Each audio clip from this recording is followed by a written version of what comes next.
Hello, lovelies. This is Miss Green, aka Miss Gianna, and I'm so excited to join you today because as I learn more and more about this online platform, I'm able to give you more and more information. So I'm actually very excited about doing uh, the the video today, just because I have so much to give to you all today. So today, we're going to be talking a lot about understanding the acronyms, right? So this is Education Uncut. Phyllis Green, Miss Gianna, GreenwoodALC.com. I am a resigned teacher. I resigned from the classroom after 16 plus years of experience and special education. So when it comes to education and understanding the all the terminologies, laws, and whatever, if I don't know anything else, I promise you I know that. So, and I want to share it with you because, like I said before, if you have a child who is in school, quite possibly could have some learning deficits, could quite possibly have a disability, or you know they have a disability, but you go into these meetings and they have all these acronyms and you're like a deer in headlights. And I'm be honest with you, I had to get 2 degrees to understand all of these acronyms. But today I am here to break all of that down. So a lot of the terms I will give you, the dictionary version or the official version, but then I'm also going to break it down into just the very honest version. And make it as simplistic as possible so that when we're going into these meetings as parents, as scholars, even, that you know what is being said and nothing's flying over your head, and it's not just a big thick packet of paper that you stick in the corner to the next meeting, right? So we understand what's going on, because our babies are important, you know. Even though I'm not in classes anymore, all of our scholars are important, and most teachers think of their students as their babies just because for about a third of the day they are. So you entrust your babies to us, they become our babies, and we want them to get the best supports possible. And we want all understandings, right? So, and all thy gettings get an understanding, right? So that's what we're going to go with today. So please like, share, subscribe, so that I can continue to do these videos and podcasts and bring other very qualified individuals on to help us understand some of the things so that we're walking into these meetings very empowered. Your child is walking into school ready and prepared because they have the resources and tools that they're supposed to. So I want us to definitely just have all the understanding. So let's go ahead, and I will be right back in 30 seconds and we will get started.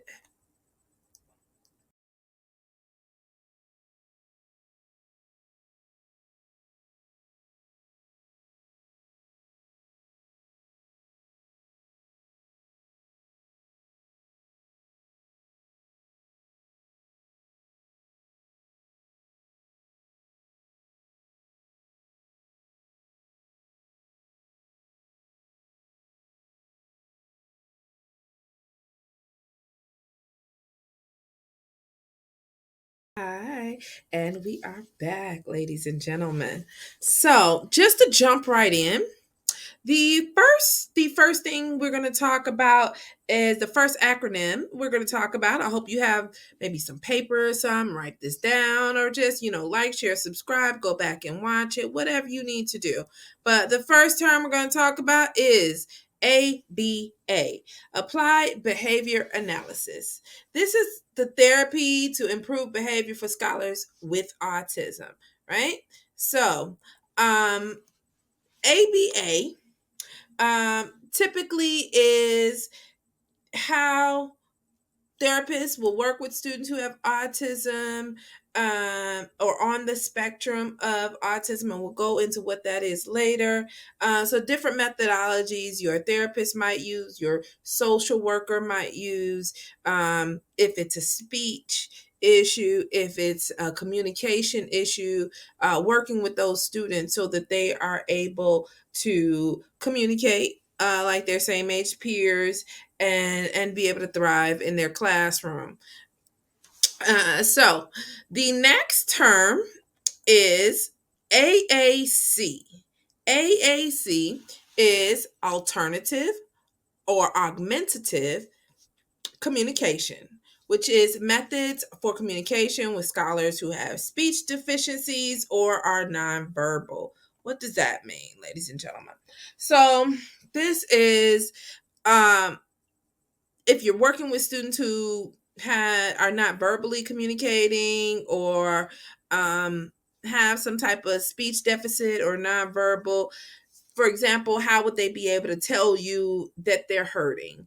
So it could be visual, it could be picture communications, where they have pictures of how they're feeling that day. And if it's shoulder, maybe they go to the picture of their shoulder and they go to the picture of hurt, and so they're letting you know that their shoulder hurts, right? And so that would be an alternative communication method. The next term is AT. The next acronym, I should say, is AT. AT is assistive technology, which can be any device that assists people with disabilities to be able to access the learning environment. So this could be if they need a motorized wheelchair, or if they need a speaking device, a typing device, if they need someone to some device to type for them. So any type of assistive technology that allows the student to access the classroom, right? And so our next term is AUT. AUT stands for autism, or autism spectrum disorder. I know we've heard that word a lot. I think a lot of us hear the word and really don't know what it means. So just so we're clear, this is a big one. I want everybody to really understand autism spectrum disorder affects how people learn, communicate, interact, and behave. I love to dispel myths. It is not a disability that speaks to their uh, it doesn't speak to their lack of brain function or anything like that. Their brain, usually people on autism spectrum disorder, brain functions just like anybody else. It's really an issue of their ability to access information, communicate, interact, and behave. So I'm glad we got that. And so also, the next term, moving right along, uh, and moving right along is BIP. A BIP. What is a BIP? This is another big one, guys. So, a BIP is a behavior intervention plan. That is a plan that outlines actions to improve a student's assessed behavior. Does not mean it fixes all of their behavior. So that's why I said this is a big one. So it does not, you know, your child doesn't like to go to bed at night. It does not fix that. So if it's an assessed behavior, for example, the student has a problem with being in crowded spaces and tends to act out in crowded spaces.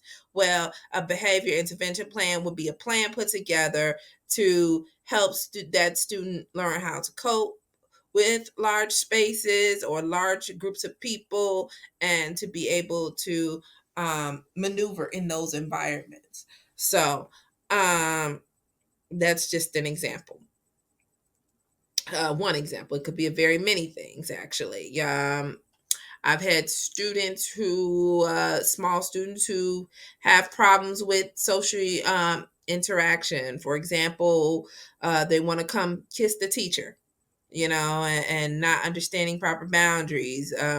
But what, for a student that's in second grade, that's not appropriate. It's never appropriate. But definitely at second grade, you should know that that's not something we do. So perhaps if it's happening on a regular basis, a bit might be a good idea to help that student learn how to uh, show appreciation and show respect in other ways that are socially appropriate.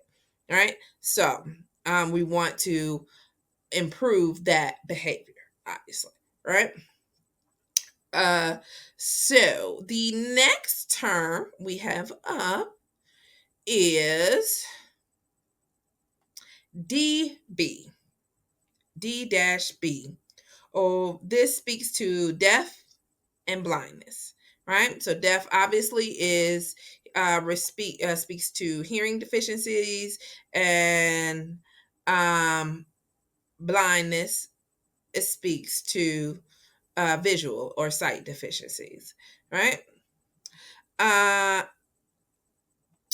our next term to understand. It's a lot of them, you all. I told you this is going to be heavy today. This is going to be heavy. This is a good one, though, because when you go to these meetings and you see this big, thick of packet, and the first thing you see is a ton of different acronyms that you don't even know what they mean. That is why it is so important to understand this. So, just our next one is going to be DD, right? DD. DD is developmentally delayed. This speaks to when students do not meet the developmental milestones at their rate of their same age peers. Um, so just really kind of simple example. For example, a child is in first grade and still wearing diapers. That could be because maybe they haven't been able to learn the skill of self-toileting, right? So that could be a developmental delay. It would have to be assessed because I'm not the psychologist. So, but it could be the developmental delay. Not to say that student can't at any time, but perhaps they need some support. Um,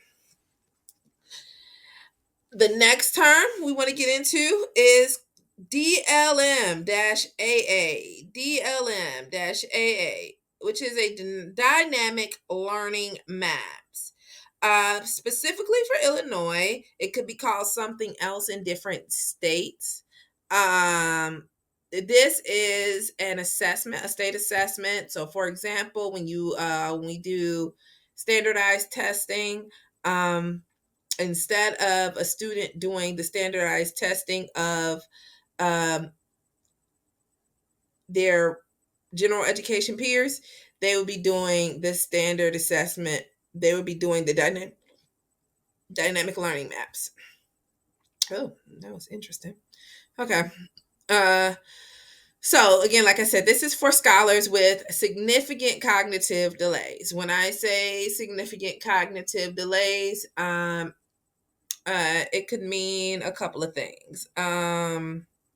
It could mean again their thought processes, their ability to be able to think is severely delayed in comparison to their same age peers. So they perhaps would not be able to take the same type of assessment as their same age peers. This could speak to a student who possibly has Down syndrome, and not all. This is not all. Just to be honest with you, but it could be if they're significantly delayed. Remember that word significant is right there, right? So a significant delay could mean that maybe they don't take the same type of assessment as their same age peers. They would take the dynamic learning maps or whatever similar assessment in your state. So, the next term we have is ED. ED. This is the term that often makes me cringe. I'm going to be honest with you. And the reason it makes me cringe is because look at the definition: an inability to learn not explained by intellectual, sensory, or healthcare factors. Now, I'm going to just tell you all that this is, if we look at the definition, it doesn't say anything about actually having an emotional disability. Right? It simply says that we cannot determine the factors of this student's inability to learn from an intellectual, sensory, or healthcare factor. I just don't like this term. I'm just going to be honest with you because, well, it is my video. So let's just be honest. I feel like this is the term that people use when they don't know. And I'm just going to tell you the truth. When you have a problem with the student and their inability to learn in that classroom and you can't explain it, I feel like sometimes some schools have just labeled that students as having ED or emotional disability. And some of you all have heard some of the past terms that I won't get into because they're even worse. So yeah, I don't like this term because my logical mind says that it doesn't make sense. You're basically saying you don't know. But that's just me. But when you hear ED, just know that it means that there's an inability to learn, but that the professionals cannot explain it by intellectual, sensory, or health factors. Right? So, moving right along, because I don't like this term. We have EL. EL simply stands for an English learner. This is also a very interesting term too, because the actual meaning is a scholar whose primary language is not English, right? So an English learner is a scholar whose primary language is not English but is currently learning. So, for example, they come from another country. Obviously, their primary language is that of their country, and now they're here in the United States, and they're learning English, but they don't know it. They don't have a firm grasp on the language yet. So that is what EL is. The next term speaks to how we service the EL or the English learning, and that is ESL. ESL, English as a second language, refers to the methodologies used to teach English learners, and that should be a TO. Sorry. So a methodology used to teach English learners. So interventionists, in class, ESL certified instructors, things like that. So those would be the methodologies that I've seen used in the classroom for English learners. And now the next term we have is extended school year. I think we've heard maybe ESY, that we've heard that acronym before. If you've heard that, a lot of people tend to jump to, mandated summer school. Not necessarily. ESY is not just mandated summer school. ESY are programs that are required for that particular student within their IEP to avoid regression in the school year. So, for example, it could be summer school because that is the longest break between school years. But it could also be Christmas time where students typically have 2 to 3 weeks off. It could be spring break. It can be any type of period where there's a break in education, that there's a concern that with that break, there will be a regression. Students may lose the information, lose the momentum that they have had throughout the school years. So these programs can be put in place anytime where there is a break. So it can be done during the summer. A lot of times it is done during the summer, but it doesn't necessarily have to be just the summer. If you know that your student has a 3 week break for Christmas and they will lose all of the knowledge and momentum that they have gained, you might want to talk to your team about an ESY, extended school year for that student. That could mean tutoring during the break. That could mean small group instruction. That could mean a couple of many different methodologies. It could be now we have online, so now we may have online classes for that student. Whatever that IEP team determines is appropriate. The next term is also something everybody should be well versed in, which is FAPE.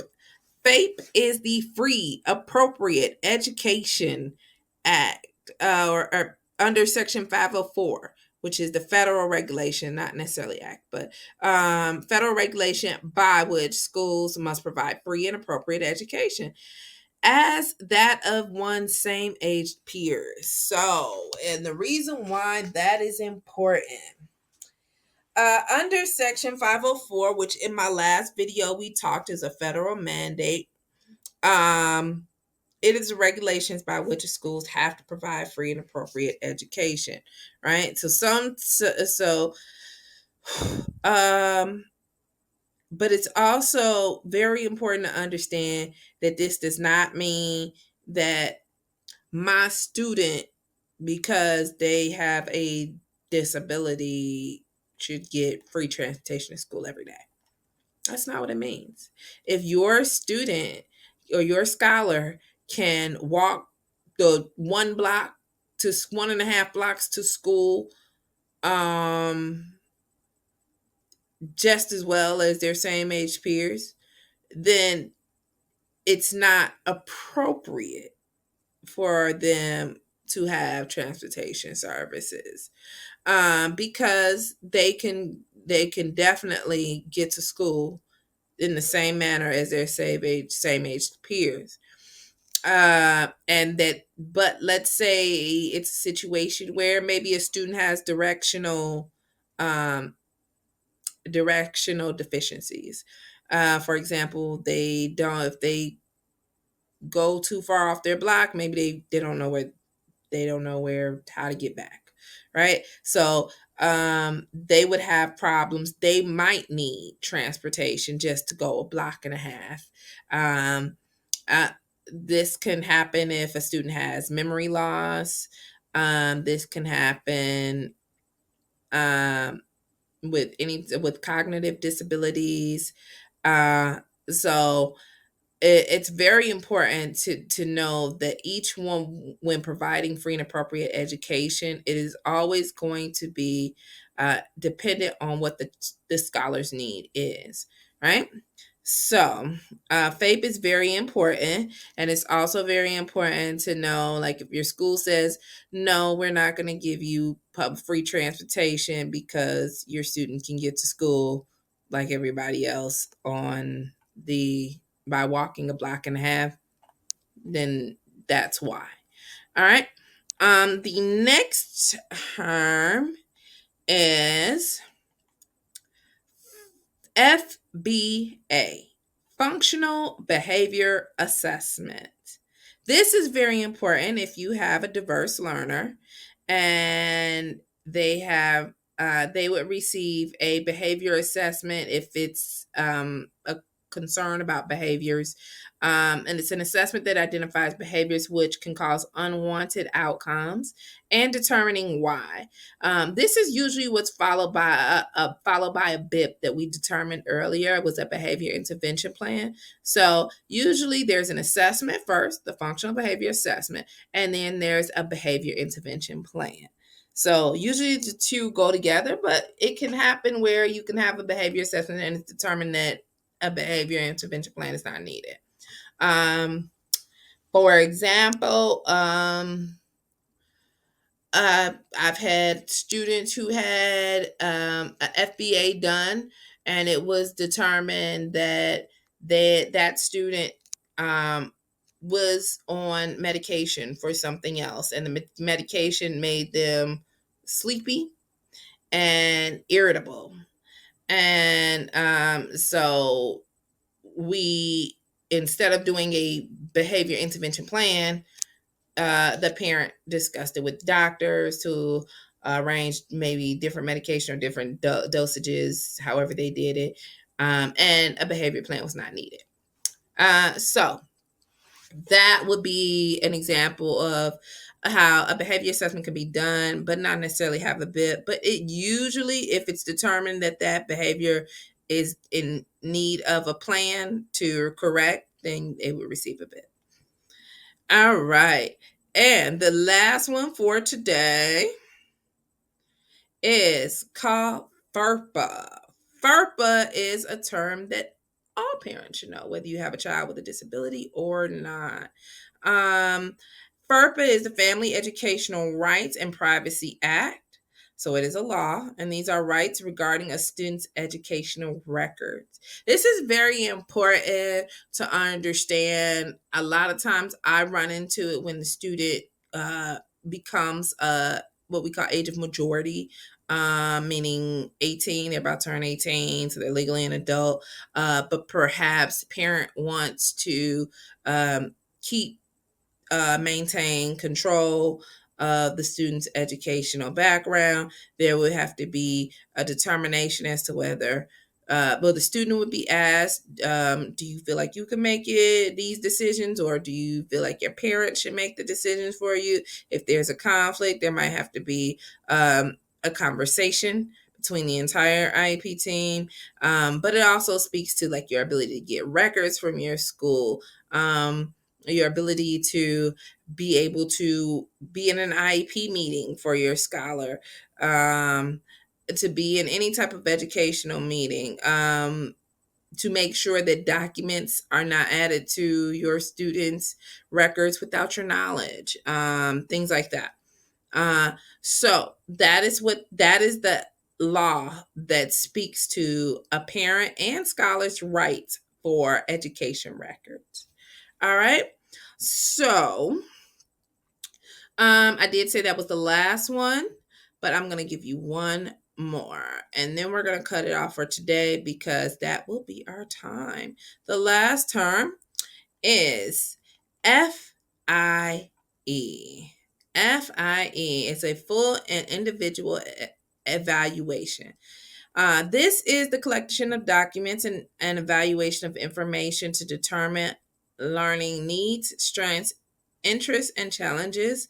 And it also determines if specialized services are needed.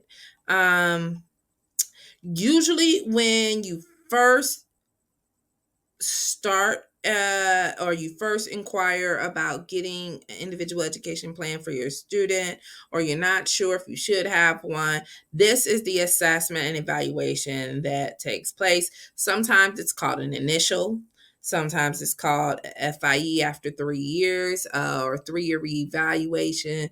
But that is all the full and individual evaluation, right? So it is collection of psychological assessments. It may be speaking with a psychologist, a social worker, speech therapist. They would receive the whole bankroll of assessments, and then it would be determined whether that student requires individual education plan services, or they need to be serviced under the Section 504, or if they don't need services at all. So, ladies and gentlemen, that is almost our time. But in true teacher form, I would like you to leave in the comments my little exit slip quiz and tell me, what were 3 terms that kind of popped out to you that you retained, and do you have any questions? So, thank you all so much. Please like, share, and subscribe. And I cannot wait to come back and do another Education Uncut with Miss Phyllis Green. You all have a wonderful day. Keep it healthy, keep it happy, keep it thick.